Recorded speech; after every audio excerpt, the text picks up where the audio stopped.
name is Esther Mpekot, and this is Focus AM 45. Happy new month to every one of our viewers. We are back again this Thursday, and as you know, we have Focus AM 45 every Thursdays by 9 a.m. and that's why we are here on your screen this morning. Alright, I'm really excited that we've been able to get to the 8th month of the year 2023. God has been really faithful to us. He has been very, very faithful.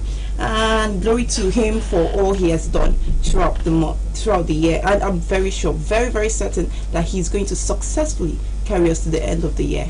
Okay, so on Focus AM 45 this morning, we are going to be having a special interview with Mr. Abiola Awoje. He's here for a medical outreach.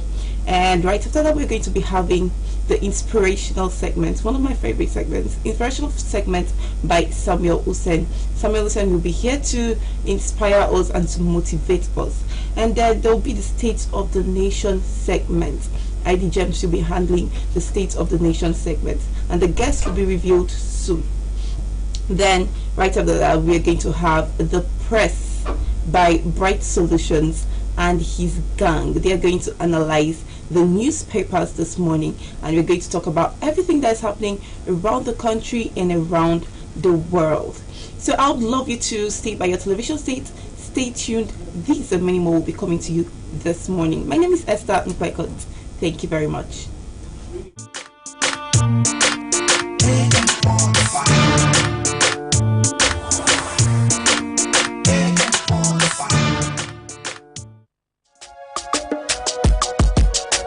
This is home, where we all belong. The place where life is beautiful. The peaceful ambience we enjoy when we live together in unity and love. I'm really it's only man, you know. We go stand together, we go make them better.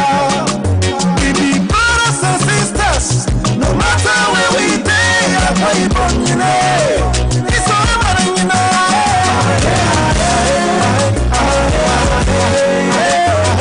No matter where we be, we are one.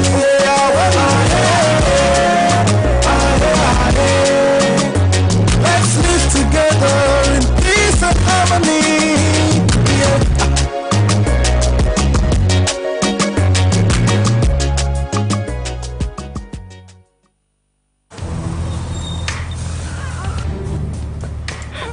I need the police that can respond to emergencies first. I want the equipment I need to do my job.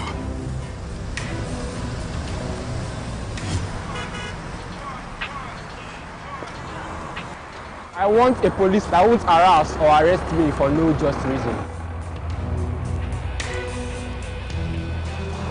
I want to be valued for my work, not feared by honest people. I want a police that won't ask me anything for the boys. I want a decent salary that is paid on time. If it happens with good laws, proper funding, training, and cooperation. If it happens. If it happens. If it happens.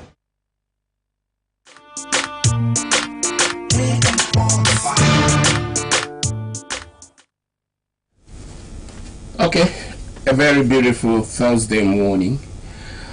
My name is ID James, and I'm very delighted to play host to a group of persons, although one person is taking charge this morning. But it's a group of persons, National Association of Sea Dogs. A lot of people know them as Pirates Confraternity. Okay, they are having a national convention and a medical mission in Akwa Ibom State. So our interest is more on the medical mission. That's why we want to discuss a lot. I'm sure there are so many things. We're going to educate, inform, and also make you aware of so many things, misconceptions, whatever information you need to know about this group, but mostly as it has to do with their medical mission in Akwa Ibom State. I'm being joined by the National Association of Sea Dogs Kapun in Nigeria, Mr. Abiola Owaje. Good morning, boss. Good morning. When in those days when we hear Kapun, we think about somebody with big beards and so on and so forth. Tell us about you. Well, as you said, my name is Abiola Owaje. I'm the NAS Kapun, or the National Association of Sea Dogs, and basically it's more or less being like the chief executive officer. Beautiful. Now, there's always a misconception. Is NAS a cult group?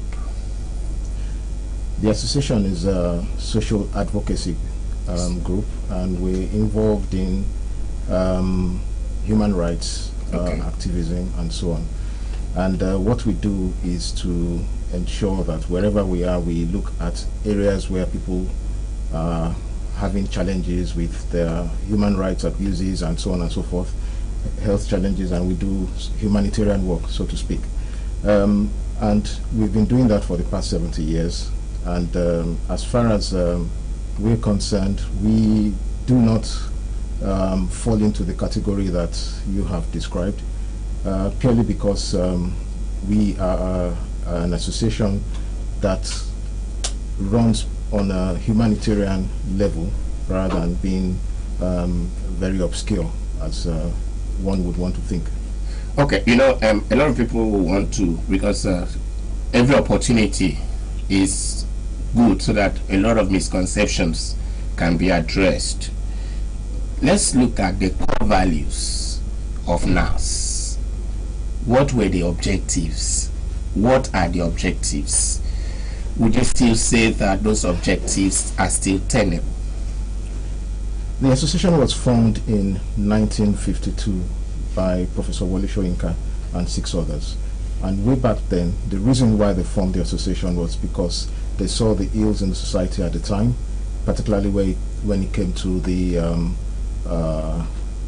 colonial mentality that many of our elders at the time had within the campus, which is University College Ibadan, where it was formed. And those issues was what came about to bring up the association and where they fought the ills of the society. And it has been doing social advocacy since that time, and the core values have not changed till today. That is what we're still on. Obviously, we've modernized the way we do things, because in the past, a lot of the work that we did, particularly during the times we were fighting the military era and so on, all of these things were all done without being putting our names to many of these things. But now our models have changed. We are a little bit more open about what we do, so people can see what we do. We invite the public to a lot of our activities that we do, so that people can see that, okay, these are just human beings doing these different activities. In the past, even the medical mission that we're doing today, we probably wouldn't have put our name to it. We'll have just gone there, done the work that we want to do, and then move away without saying who it is. But we now find that it's more important to let the public know what we're doing, particularly when it comes to social advocacy issues. So that's why even right till today, the core values still remain the same after 70 years. Okay, you said that you have decided to modernize or to also make yourself open. Was there any time you were secret? When I say we're making ourselves more open, what it did is we used to do a lot of philanthropy work, but without saying that it is us that did it. But now, when we do things, at least we let people know that this is the National Association of Sea Dogs that have done the work that you're seeing. Just not too long ago, we were given a recognition by United Nations. Okay. We have a seat on the United Nations CS board there, and that's how far we've made our own steps. And we have also been given recognition in various places abroad, because we have chapters in the US, we have in Europe, we have in Canada, we have in Australia, and also Japan. And in the US, a lot of the states have actually announced a National Association of Sea Dogs Day because of the activities that we do within those environments. So that's how far we've modernized ourselves. Okay. So that a layman like us will not leave this place with double mind. What do I stand to gain if I belong to the Sea Dogs? It's more of a question. As a Christian. Well, our association has people of faith and people of no faith. Okay. Right? So there are people who are even very strong religious people in terms of priests, reverends, or imams and so on, you know, that because it's not a religious society, and we do not frown on people who have different religious backgrounds, right? There are people who don't even have any religion, so to speak. So it's not about religion. It's about what you want to do for society. So when you say, what do you stand to gain, it's more like, what will society gain from you? That's what you should be thinking about. Because we look, our recruitment process is like, we do that just once a year. And it's a very strenuous process in the sense that we want to be sure that you have something to offer to society before we bring you on. We need to be sure that you understand what social justice is all about. We understand what volunteering is all about, because a lot of what we do is all encompassed within those spheres. So if you are someone that doesn't want to volunteer your time to help society, or you don't have any inkling about what issues are going on and how to address those issues, then you will be of little of no help to us, really. Okay. If you're just joining us, it's Focus on M45, a very special interview. The National Association of Sea Dogs, a pirates confraternity, is having its 47th National Convege. And part of the activities for this 47th National Convege is medical mission in Akwa Ibom State. So our focus will be on the medical mission, but it's also good. Every opportunity is an opportunity to know someone better. Okay, now Mr. President, or the Chief Executive, as in the NAS Kapun, let's talk about your relationship with other organizations. From all you are saying, we know of Rotary International, which has a permanent seat in the United Nations. We also have the Lions Club. Is NAS heading that direction? Like what those organizations themselves have their own various focuses that they do, and what you are saying is almost the same thing. Yeah, what we are doing is the objective is not to just have a seat in the United Nations. What we have been primarily set up to do is to look within our own communities. We have various branches everywhere, and our focus is to ensure that even the communities where we are, regardless of where they are situated, right, we make a difference to the people within those communities. We are there to bring up the status of the community to the highest fulfillment that you can get. So if this brings us to the United Nations, all well and good, but that's not the primary objective. Okay, 47th National Convention. Now let's get down to why we are talking. You said it's been there for 70 years. I know that 47th would mean that this is about the 47th time you are having a convention or a national convocation of the group. Why did it take about 33 years before, pardon my mathematics sense, before the first convention? Okay. With benefit of history, I'm sure you may not have been there. Of course, yes. But I think generally what has happened, obviously, like I said, when the organization was formed, it was within the colonial era at the time, and there was just a few people, just 7 of them that formed it. Now we have thousands of members, right? So over time, the organization obviously starts to grow organically into what we have today. And at some point we got registered with the Nigerian government, because at the beginning it was just a normal campus group of friends who came together. So once we started going registered and all that, then we came together to form our own ways of modernizing ourselves, and that started with having the first Converge, so to speak, because now we had various branches everywhere. So we needed an opportunity for us to come together and discuss on what we're going to be doing the following year, and take stock of what we have done so far, the good things we've done, and the areas that we could have done better. That's what formed the initial first Converge, and we're on the 47th now. Okay, so let's revisit 46th Converge. What were the highlights, and how successful have the past 1 year been? We have continued to be a voice in the space within where we operate, in Nigeria primarily, and also offshore in the various countries that I've mentioned earlier on. I think we've had a fairly good year, so to speak.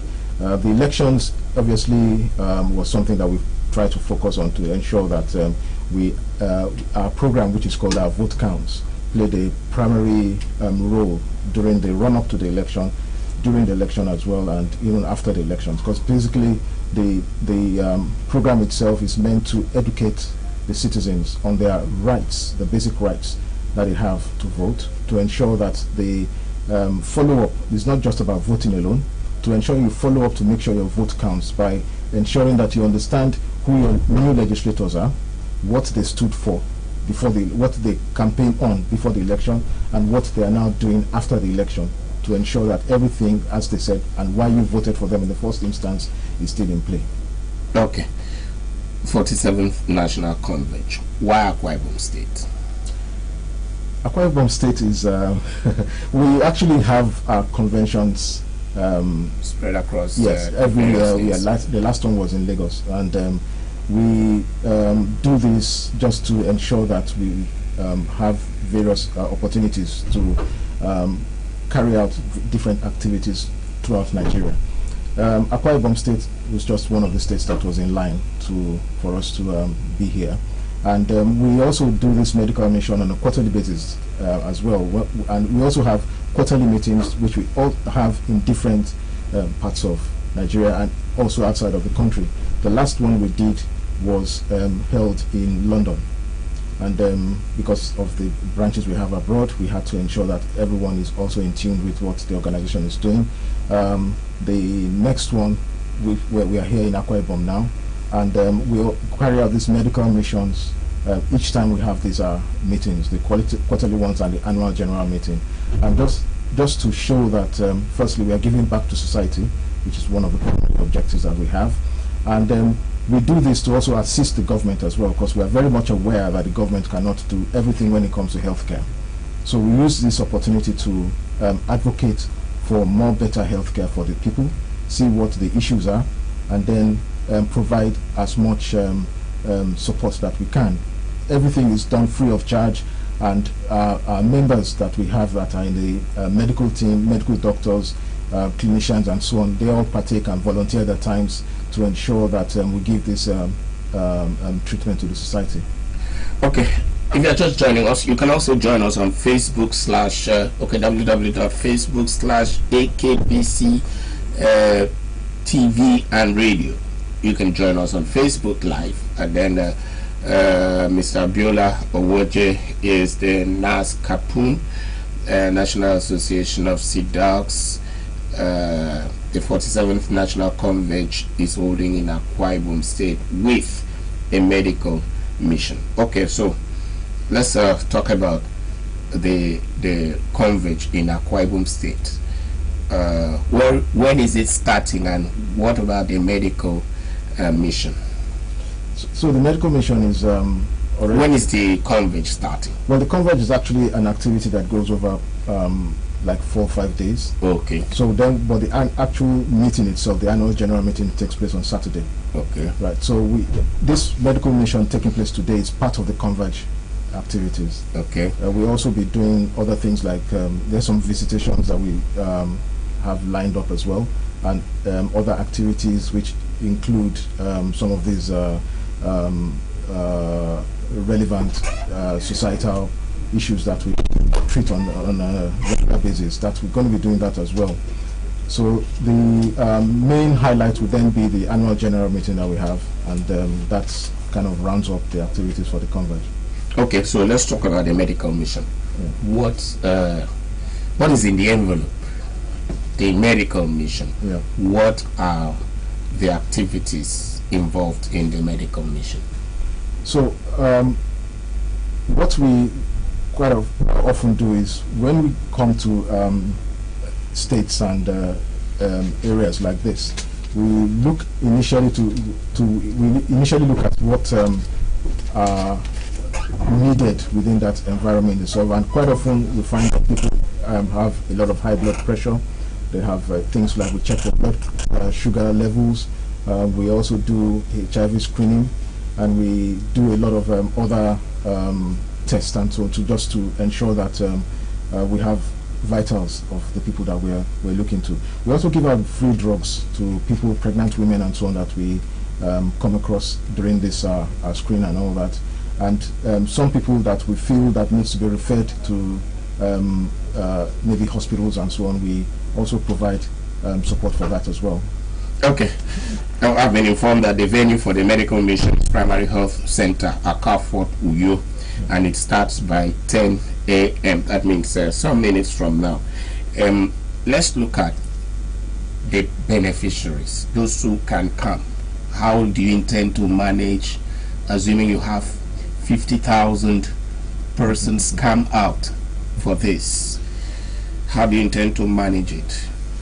Well, over the years, we have a general idea of the number of people that would normally turn up at the venue. So we have the team in place, and this has been honed. Our skills on managing medical missions have been honed for at least about 20 years now. We have been doing this, and we find that we are able to address a lot of these issues by the way we arrange either the triage that they do before they see any of the clinicians there, and what happens afterwards. So everything is pretty much laid out. So we're able to manage a large turnout. Obviously, not 50,000 people would. I wouldn't expect 50,000 people to turn up. But it will be nice to see a large turnout of people before the event starts. But again, I have to also mention that prior to us having the event, we also do a sensitization within the environment to let them know this is what is happening, and then afterwards we go back to see the impact of what we have done as well. Okay, we will be homebound. We should be rounding off at this time, but just before then, there's no way you'll come and I will not ask you a few questions. Is the organization satisfied with the last election? And so far, 2 months on, yesterday there was a massive protest across states in Nigeria as people who also advocate human rights. Were you satisfied with the 2023 elections? What's your opinion on the fuel subsidy removal? We actually have brought out statements with regards to the election itself. I've released, we've published press releases on what we felt. What's the summary? So the election we found had a few irregularities that are being addressed, and we also found that there were some improvements on the previous one as well. Now, the various parties are in court to settle this, so obviously we leave the courts to do the best that they can do about that. And as it comes with the fuel subsidy that we are experiencing right now, everyone is very much certain that the fuel subsidy that has been going on for so many years, there is so much irregularities in it, to the extent that it was obvious that there's some scamming going on regarding fuel subsidy. So it was apparent that it needed to be addressed. Unfortunately, we've also sent out a press release saying that there has to be measures that could be in place to ensure that it is cushioned.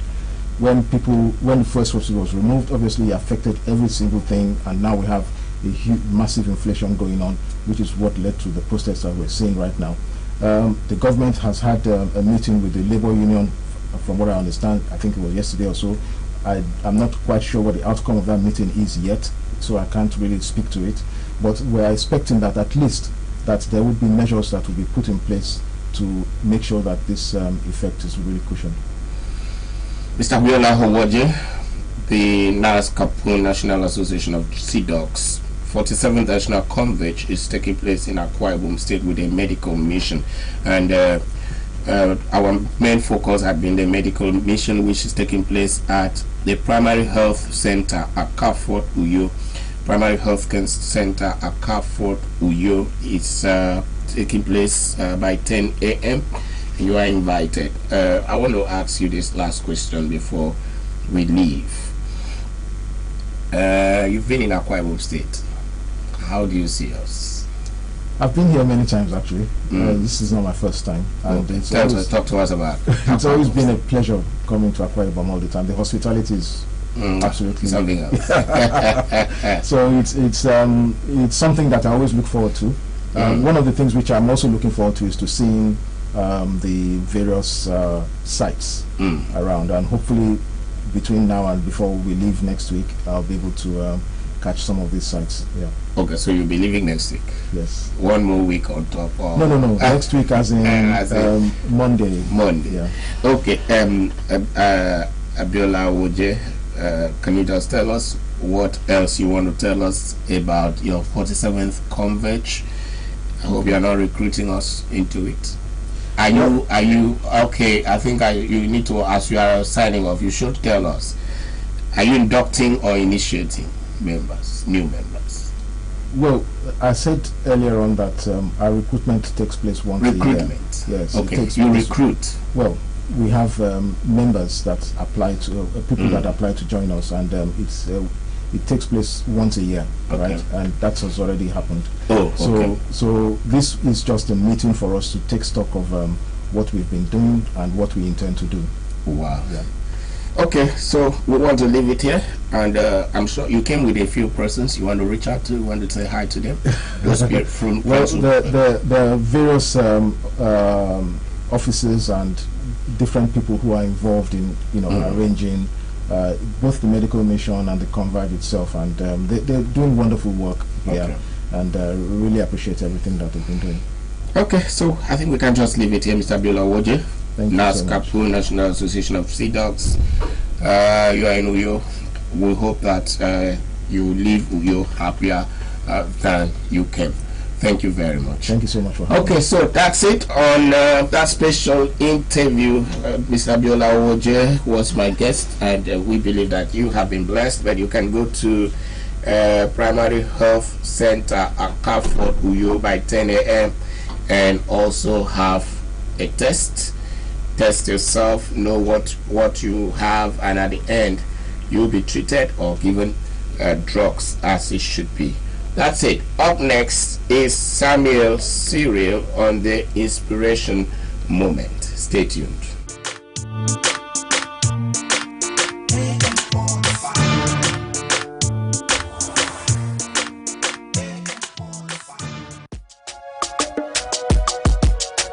This is home, where we all belong.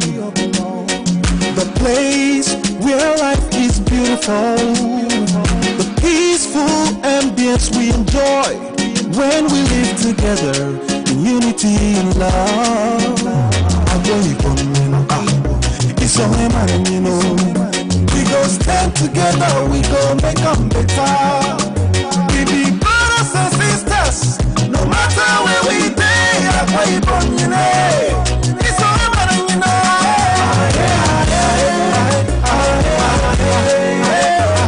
no matter where we day, we are one.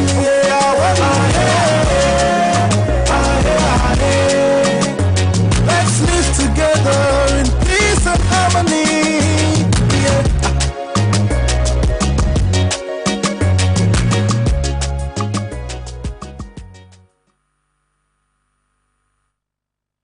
morning, another beautiful Thursday morning. I'm really excited to be here to inspire and to motivate you. I do believe that you are having a nice time and enjoying yourself beautifully. Excited that we are live to see the first week in the month of August. Today happened to be the 3rd day in the new month, and God has been faithful. I want to speak briefly on what I tagged the law of leadership. Looking around past 2 months, elections conducted, the new government sworn in, and appointments actually taking place at the moment. We have the ministerial designate being interviewed by the House of Assembly, and also in the state we have appointments of commissioners, SA and PA and SSA. That's why it's pertinent I talk about leadership at this particular time. Well, let me begin by talking about knowledge. I do say that irrespective of what you know, there are still mountains of knowledge to climb, and it's not out of place for you to gain more in line with leadership. Times will change, technology will actually advance, culture will, it varies from place to place, but the laws of leadership remains unchangeable. The laws of leadership is actually the foundation for success when it comes to leadership. And this morning I have like 10 tested laws of leadership. To begin, the law of influence. True leadership is simply influence. True leadership is influence. You must, as a leader, affect your immediate environment, and you can't do that without being influential. When leaders speak, people listen. That's simple influence. You occupy a leadership position, it is not out of place for you not to manage human beings, and you ensure that as you speak, they are actually listening. The next is the law of priority. This states that leadership is not just activity, but it has to be productivity, accomplishment. Now you need to have the things you want to do, you have to set the tone, and you are actually running. You set priority and you are actually running. That's another law. The next one is the law of sacrifice. This law states that a leader must give up to go up. As a leader, there are some things you need to do away with. Sacrifice if you intend to go up.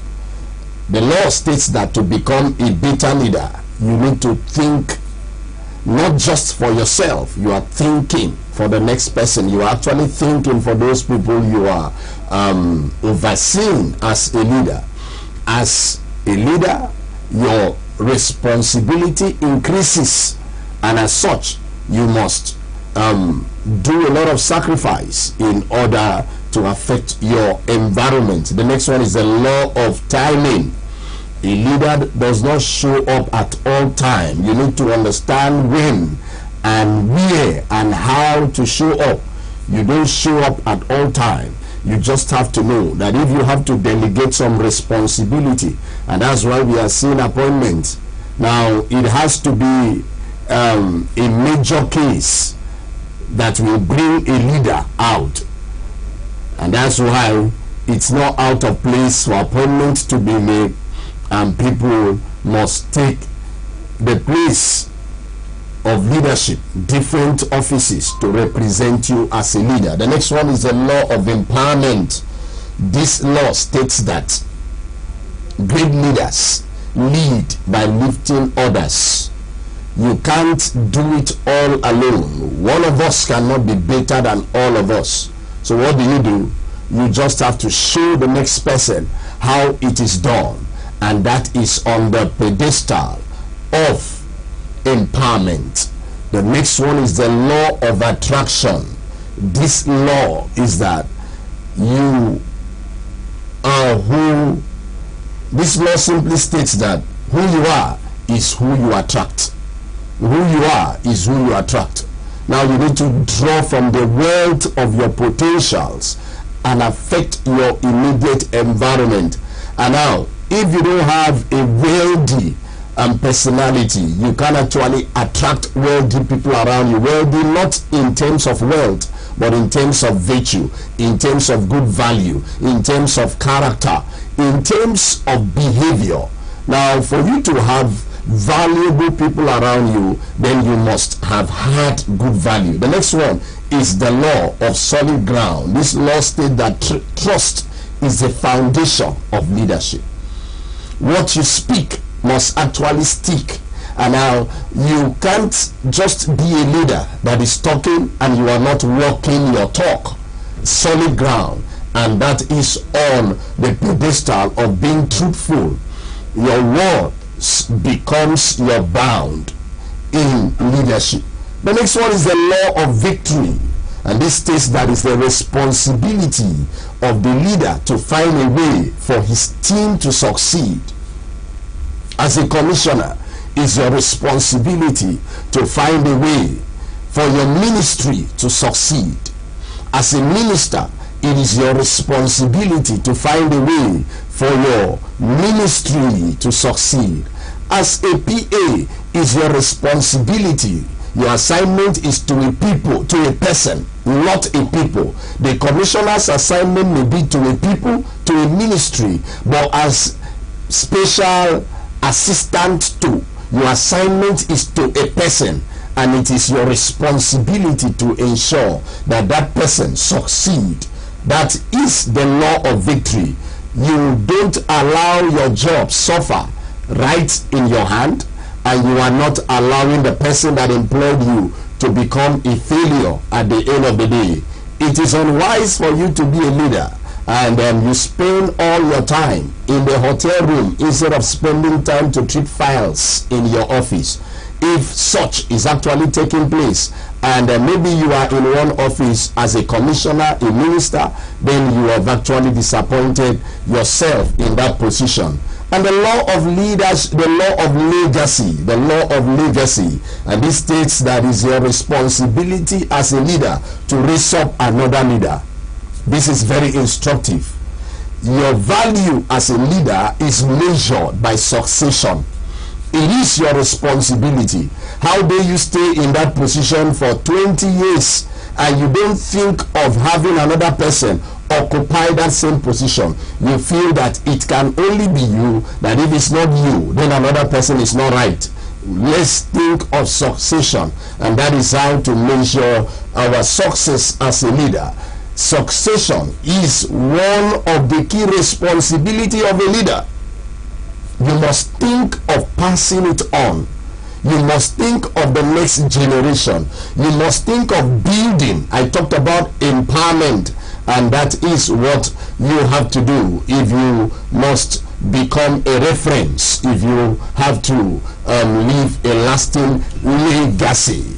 And let me simply say here that leadership is not occupying a seat. As a leader, you are not just occupying a seat. You are actually empowered to accomplish a feat. When you are in leadership position, it is not about you. You are representing a people. And I say leadership is not occupying a seat, but you need to accomplish a feat. Leadership is not talking the talk. You have to walk the talk. Leadership is not telling the tale. You must breeze the trail. And that's why I said you have to find a way for your team to succeed. Leadership is not just a role, it is responsibility. You just have to be responsible as a leader. It is not in the value. Leadership is in the value you add, simply, not in the wealth of your value. You must be adding value as a leader. Can I say here in closing that leadership is not in one's position, it has to be in one's disposition. Understand that leadership is a call to stewardship, and stewardship is a call to accountability at the end of the day. By the time you spent all the months and all the years in that office, then something must be visibly recorded against your name, that at so time somebody like this was in that office and this person actually walked the talk. That's the size of that which I have for you today on Focus AM 45. Hope to talk to you again another Thursday morning. I believe you still remember our philosophy that irrespective of what we know, there are still mountains of knowledge to climb. Thank you and God bless you.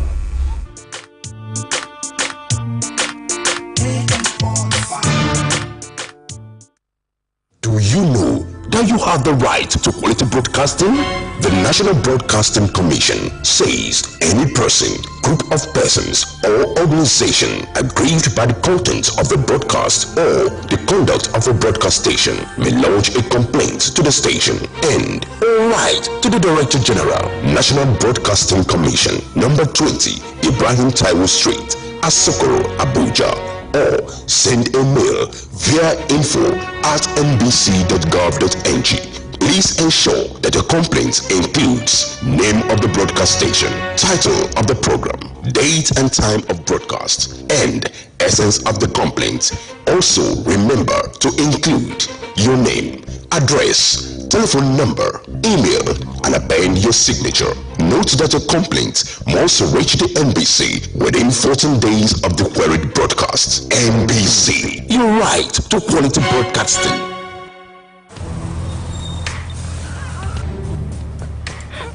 I need the police that can respond to emergencies first.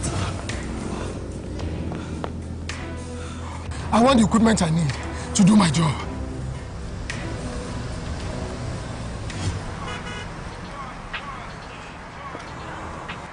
I want a police that won't harass or arrest me for no just reason. I want to be valued for my work, not feared by honest people. I want a police that won't ask me anything for the boys. I want a decent salary that is paid on time. If it happen with good laws, Proper funding, Training. and cooperation. if it happen, If it happens. If it happen.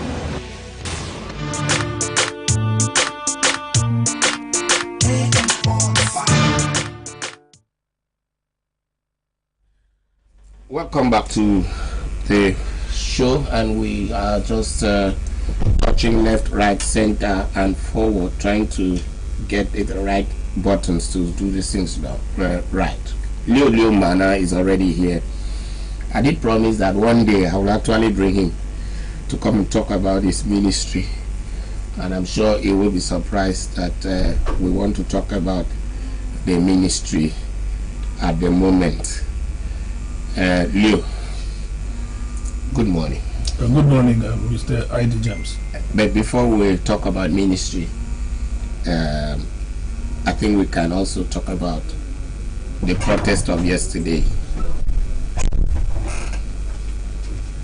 It seems you are falling in love daily with President Bola Ahmed Tinubu. I've seen your post recently, and it's good to find out. What are the things he has done that has made you believe so much in his government? I don't really believe so much in his government. But the few things that he has done, just like we have said, has really given me hope that if supported and given an opportunity, he may likely move Nigeria to the next level. You know, the composition of the security chiefs is one of the things that has really endeared him to me. I think for some years now, we just witnessed the reflection of the federal character principle in appointments at the federal level, and the untouchable Emefiele and even the EFCC. We had never witnessed those kind of things in the last administration. Apart from this fuel subsidy issue that is becoming a thorn in our flesh, I think so far so good. I must give it to him. I think that's why I'm throwing my support for him, sir. So, with Leo, as it has to do with the protest of yesterday? Well, I don't really understand. I don't really, sorry to say, I don't really understand what that protest was all about. Because if we were talking about strike, what happened yesterday was it a wrong? What really happened? I can't, because there's a court order that NLC cannot embark on any strike. So why were they shouting all these days that there's no going back on this? So there was no court order. Are you losing confidence? Are you losing confidence in the NLC? I'm losing serious confidence in the leadership of the NLC. In 2013, during President Jonathan's administration, there were several court orders stopping NLC from embarking, and they still did it. Yes. The problem is that there is no leadership. The credibility, the NLC's leadership credibility is going down every day. I suspect a compromise, a serious compromise. Wow. Okay. So that means Nigerians, are you calling on Nigerians not to believe NLC? But the protest of yesterday, what impact? There was no impact. They said they've had a meeting with the president and they had a dialogue. Definitely they wouldn't have even called, because if they wanted to embark on a strike, they would have declared strike, and all of us were actually expecting a strike to commence yesterday, and not that rally that they did. That one was an exercise in futility. Okay. So in Akwa Ibom State, governance is really taking shape and moving to the streets. That means people now touch, feel, and people can actually touch the head of it. Has never, it has never happened. Even as when did you see a council chairman going to a barbing salon to have his hair cut? Even councillors. The barber has to come to their house. The barber has to go to the house. So that is very rare. I mean, taken from chairmen of councils, commissioners, House of Assembly members. When did you last meet them in a barbing salon?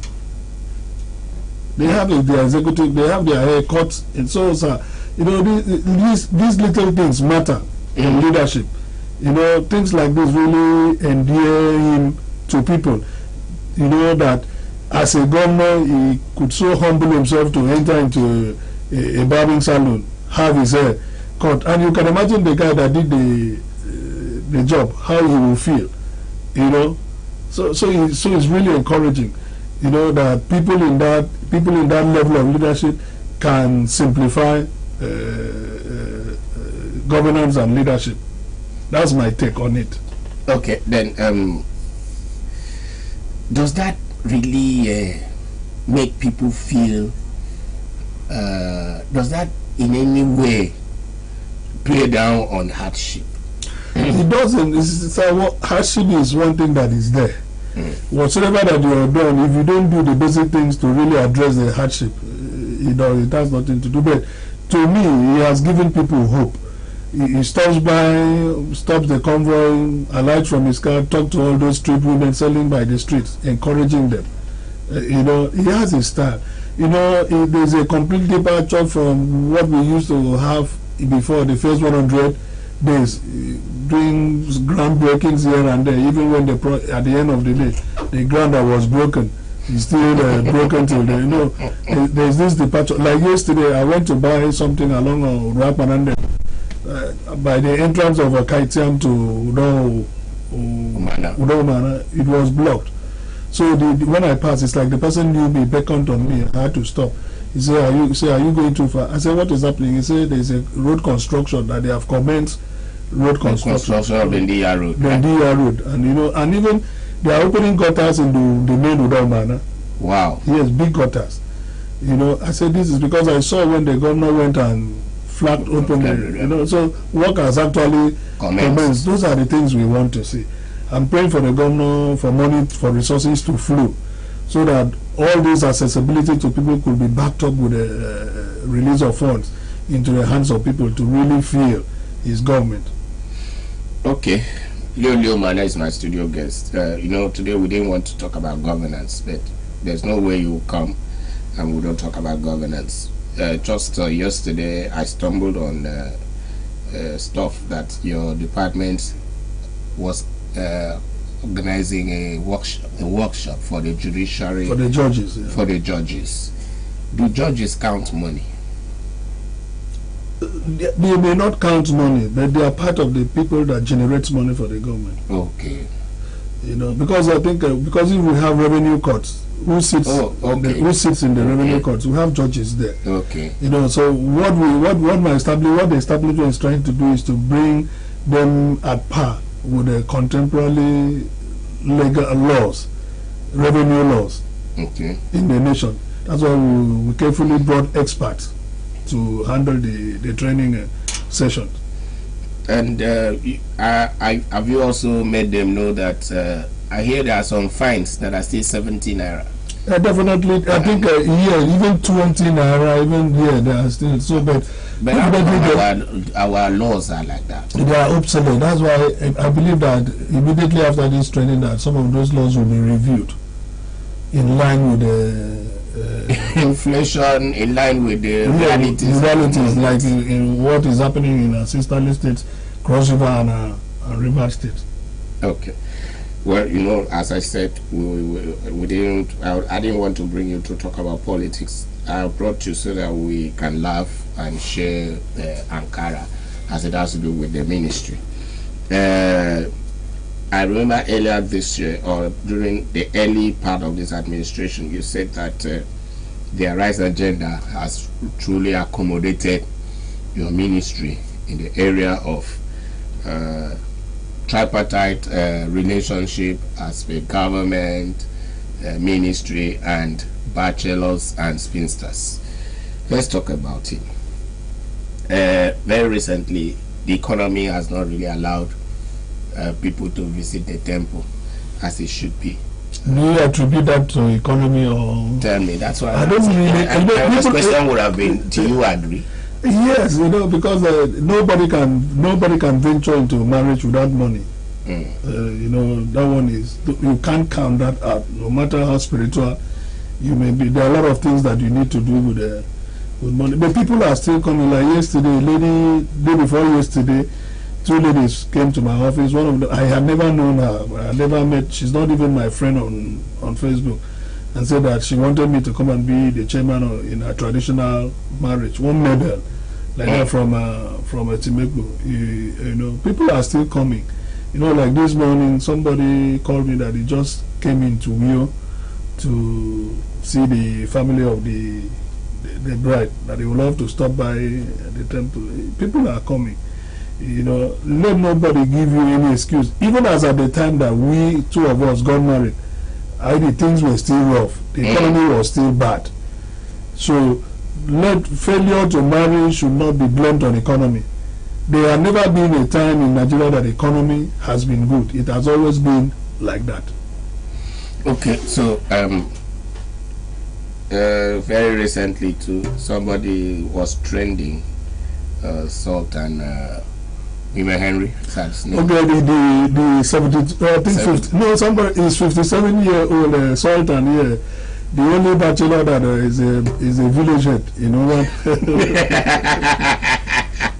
You know, he came to the temple empty-handed. You know, I was telling me stories. Just few days ago, I saw a pre-wedding picture and I laughed. You know, there's no way you can deceive us. If he wants to marry, do the right things. We'll back you up. So, and he told me it's going to be a private marriage. I say whether private, whether personal, whether family, communal, just marry. Just marry, Andrew, marry and live bachelorhood. You know. At least you one tree is that. A great one. An ancestor. An ancestor, a great one. I'm still praying for the lives of Ubon Creativity, Ubon Samson, Ubon Asanga, Ubon Etem. There are so many of Ubon. Leo, have you also prayed that these people should have contracts or something so that they can have money? Definitely. You know, you see most of the times I come to pray for them to succeed in all that they do, you know, but so many of them don't want to do anything. You know, and God can never bless an idle person. They must engage their hands in profitable things. Okay, so now I think there's a question I want. And apart from that, you see, there are a lot of activities going on my way. A lot of people we are not even talking about marriage these days. We are talking about employment, recruitment. You know, so you see the level that the ministry is now. People that need they come to me. Please post this on your wall. We need so person in our establishment. A few days ago, by the special grace of God, through our representative at the National Assembly, we were asked to look for people that applied for road safety, civil defense, immigration, and drug law. So blessings are coming to the ministry from different ways, sir. Leo, there was an issue we discussed, I think, last year, the bride price. And you told me that once the parliament is set up, that you intend to align with one person or two to making a law, working on a law to review bride price in Akwa Ibom State. Have you also looked at that as a scare that young men have chosen to remain celibate or eat from any source without taking one home because of the bills? Well, actually, before we come to that, I don't know, you keep records of all these our conversations. It's really interesting. You know, as at that time I was eyeing a seat in the Akwa Ibom State House of Assembly.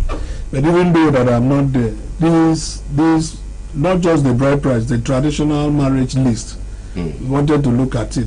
You know, it's a component. It's a component. So yes, it's still on. You know, the assembly has just been recently proclaimed. You know, so definitely the committees they are beginning to do inauguration of the various committees.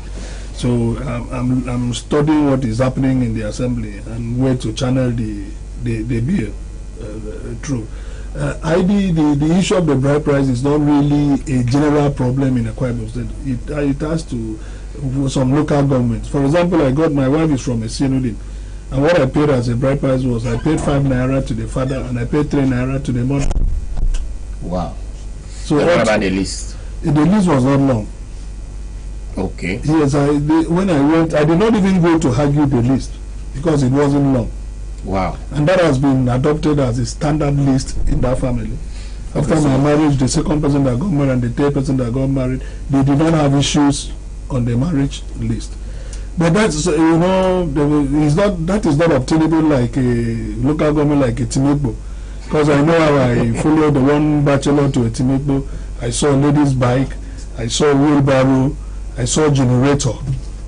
And now it might include fuel.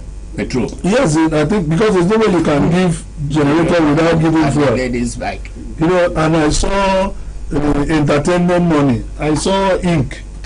They say ink money, 350. Entertainment, all kinds of frivolous subheads to I don't know, frustrate the son-in-law to be. So, sir, but if we can approach it as a general problem of Akwa Ibom State in an holistic way, it will all go well for the bachelors. I think we will be able to achieve a great thing. Okay, we'll just call for a short break.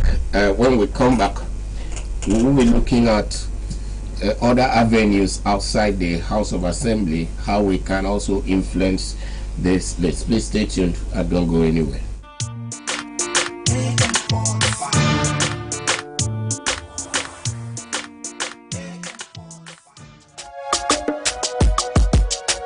This is home, where we all belong. The place where life is beautiful. The peaceful ambience we enjoy when we live together in unity and love. It's all man, you know. We go stand together, we go make them better. We be brothers and sisters, no matter where we be. Akwa Ibom, you know.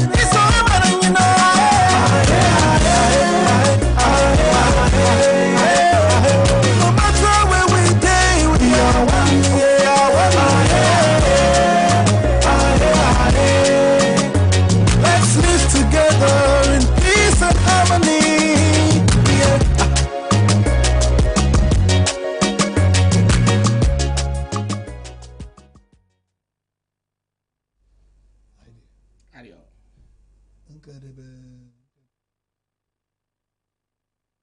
Okay, welcome back. Sometimes you just get carried away by some of this off-air gists. Leo Mana is still my studio guest. Welcome back, Leo. Yes, we did say that if you want to look at this thing holistically, the House of Assembly will make a lot of sense.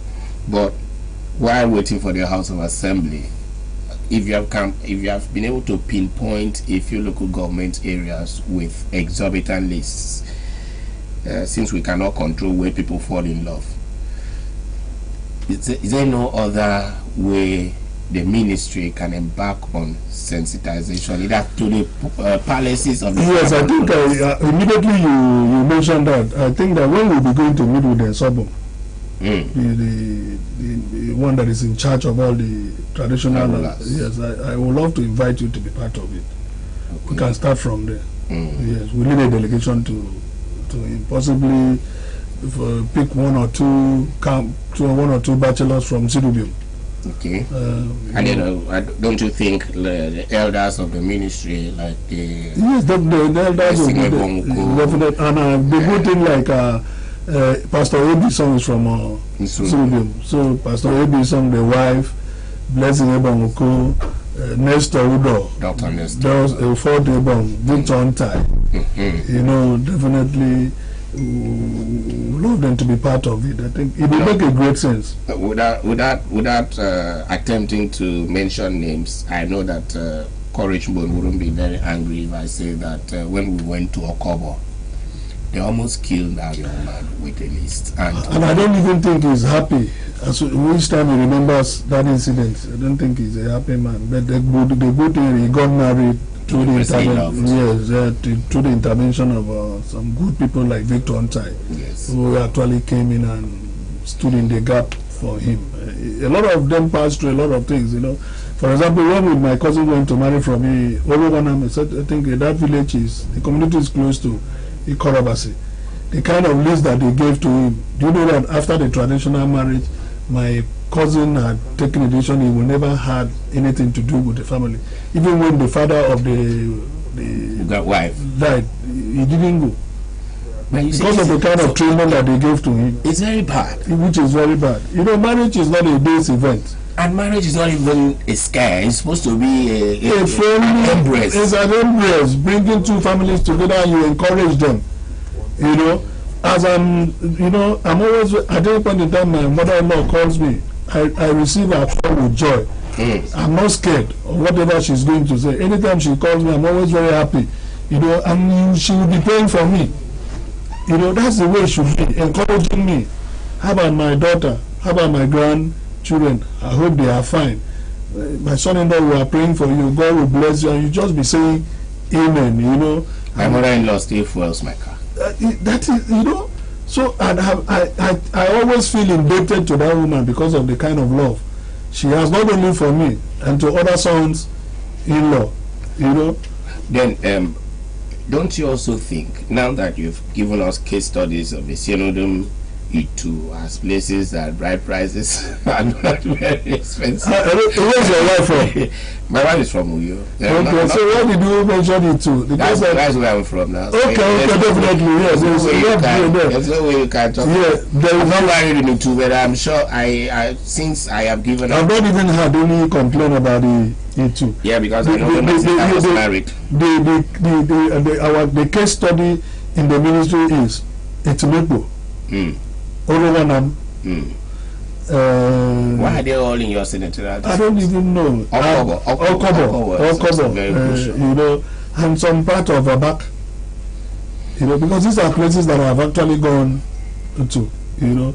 So for example, I think Kisito. Kisito, the wife is from Ini. Yeah.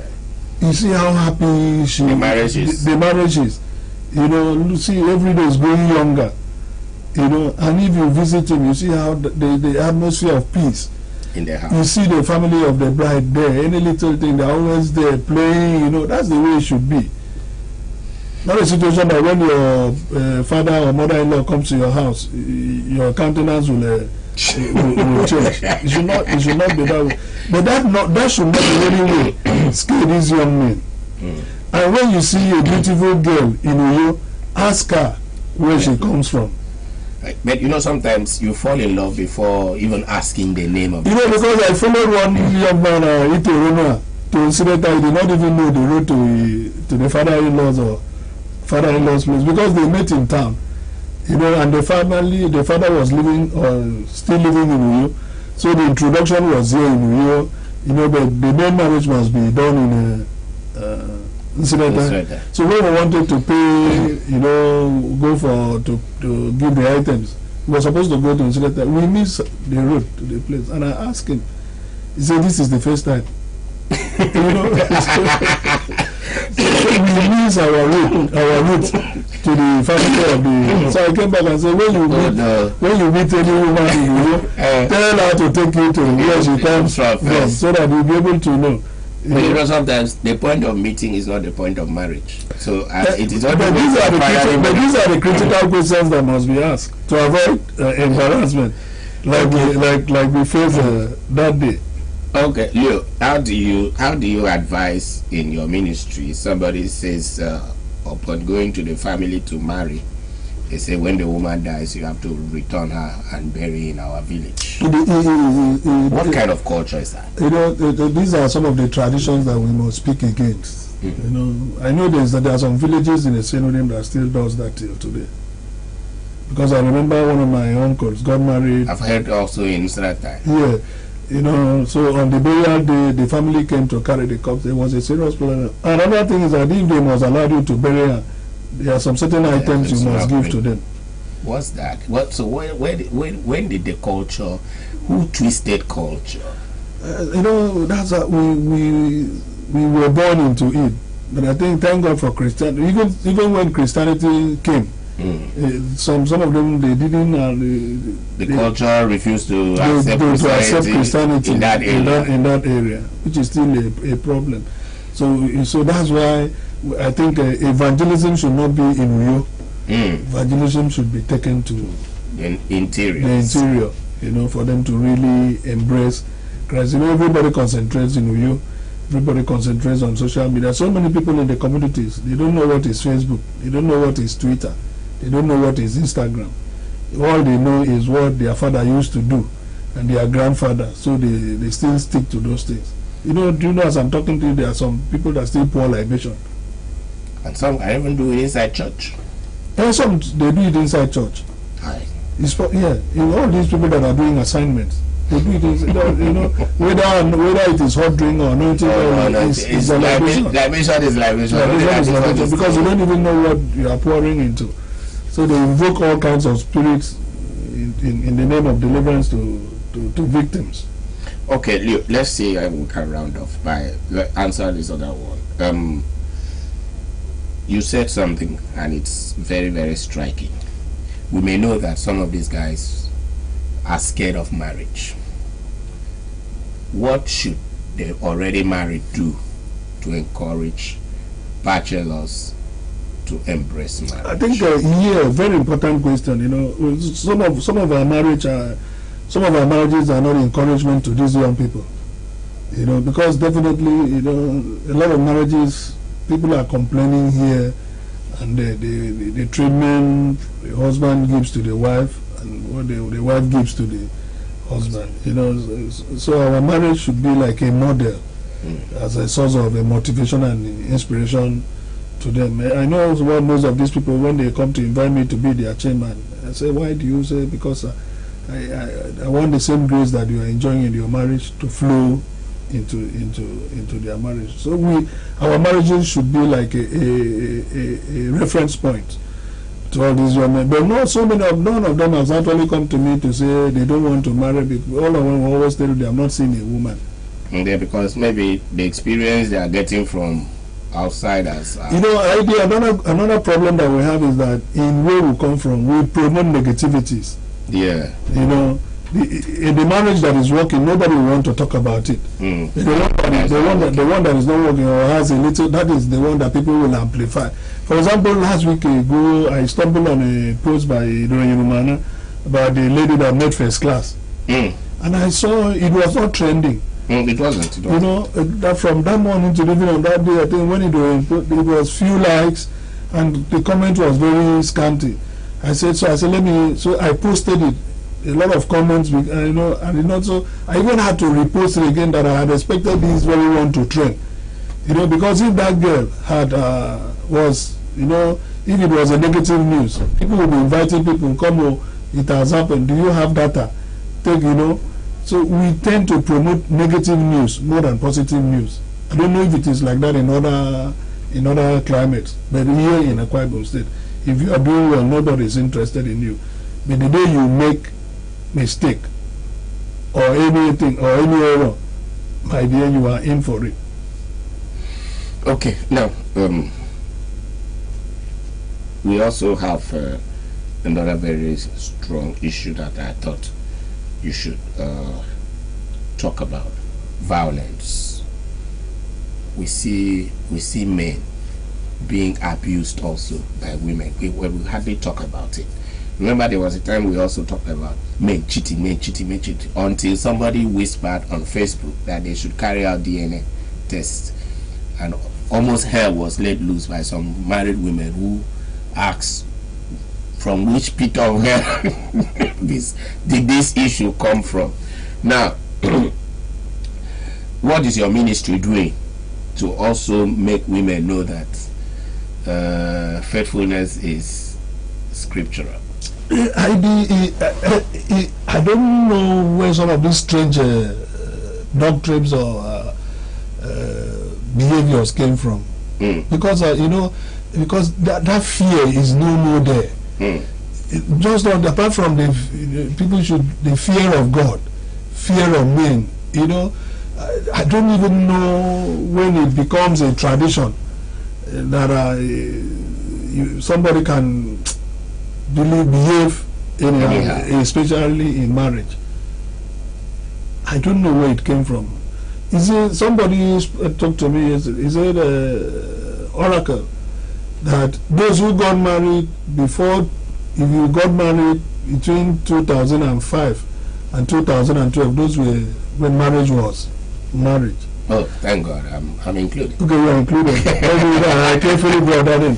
You said you said from 2012 to 2015 it was a little okay, but after 2015, that those that have gotten married from 2015 till today, that they are married to Z1, married to Telemundo, married to maybe APC, because 2015 was the beginning of you know, so because most of the things that are happening in marriage are so strange, like the issue of unfaithfulness, the infidelity, and you know, and they don't even see it as anything. It's not. It's even happening inside churches, Pentecostal churches. Oh, why do you have to pencil down Pentecostal? You know, because I was born into a Catholic family, and the Pentecostal came as a kind of a revivalist. Okay. Or a kind of revolutionary, you know, that Catholic was orthodox in the Bible, you know, that this is true, that Christ must be, you know, Christ-centric life. My brother, I remember those days. I remember when I gave my life to Christ in Redeem. Though the churches used the Assemblies of God, that when you go to a church, even the pastor will be preaching, and you will be crying, you'll be shedding tears, you'll be rolling on the floor, you know, when you see that, when you see your nakedness, that all that you were doing were not in line with the scripture. So, sir, it is really a disturbing issue. Okay. Your faithfulness is a disturbing issue, infidelity, and I'm even told that they have a WhatsApp group. Yeah, that's as bad as that. Let's not go there, because I've seen a lot of things, I've heard a lot of things, and that even same-sex categories of people having their own WhatsApp group. You know, because of this by ministry, I hear a lot of things. I receive a lot of messages, you know, and they mention names. Yeah, but I think we should slow down on that, because I remember when I ventured to talk against lesbianism, or the kind of attacks I received. They almost went diabolical for you. Definitely. How did you know it?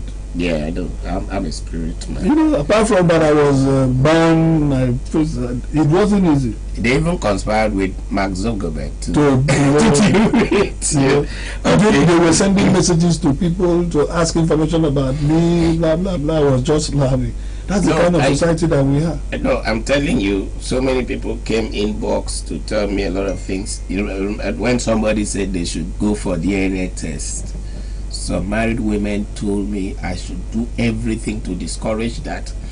Otherwise, just like when that issue started, I knew the number of big women that came into my inbox to tell you to stay off. To stay off this, that, you know. Well, I think our own is just to preach the gospel. We will continue to preach the gospel. I must thank you today for bringing these top issues up, especially I don't know what we can do to these young men again.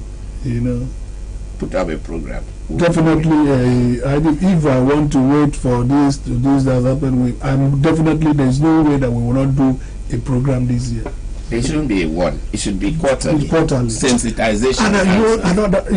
And when you are doing something good, people don't encourage you. That's the problem that we're having in. Yeah, because what is good to some people is not good to others. And you know that a lot of people are not even comfortable with the activities of the minister on Facebook.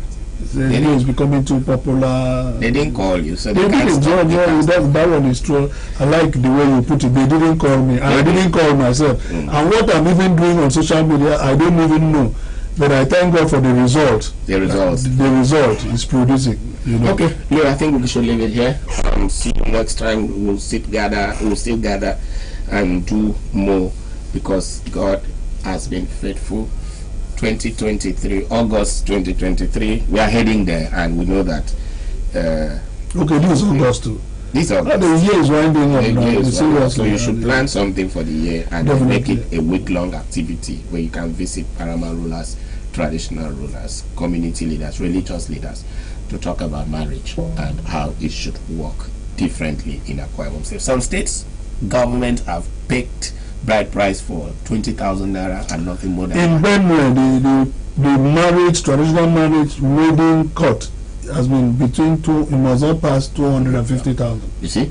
And then I know that in Oyo State, I attended a traditional marriage in Ibadan. They collected everything, and at the end, they handed over everything to the couple and said, look, in this place, we don't sell our children. And that is what I think it should be. It's just like those, my two daughters. When I grew up, somebody comes out to marry them. Because I sit down to imagine things, how lucky those chaps will be. You don't even need to come with anything. You don't. That's what I think. You don't. And even when you come, I'll send for you. Between me and me, we'll sit down and we'll discuss like father. Yes. What do you want? How is your life? Don't allow my daughter to know that I'm doing this with you. You know, so go and take care of her. Do what you're supposed to. Whoever marries my daughter is my son. He's my son. It starts there. It starts there. You know? So you know that you don't even need to hide anything from me. That is what I'm saying. So let's not go into that. Let's leave it. I want to use this program to encourage my friends and my brothers like urban creativity. If I have an opportunity and they ask me to recommend people for appointment, I think I really feel for that young man. I don't know. I'm telling you, he's been working very hard. He's been working very hard, and he's been so consistent with the party. I think he should be rewarded. Okay, let's leave it here today. When we come back, we will talk about reward system that should be in place for government and its supporters. Leo, thank you very much. I did. Thank you. But next time, please, if we must discuss government, we have to bring the Arise agenda. Oh, yeah, okay. That's true. That's true. Today, we didn't have to really discuss government. The Arise agenda of Pastor Boydo. Up next is The Press with Bright Solution and his gang. My name is ID James, hoping that I will still need to come back, but if I don't, God bless you.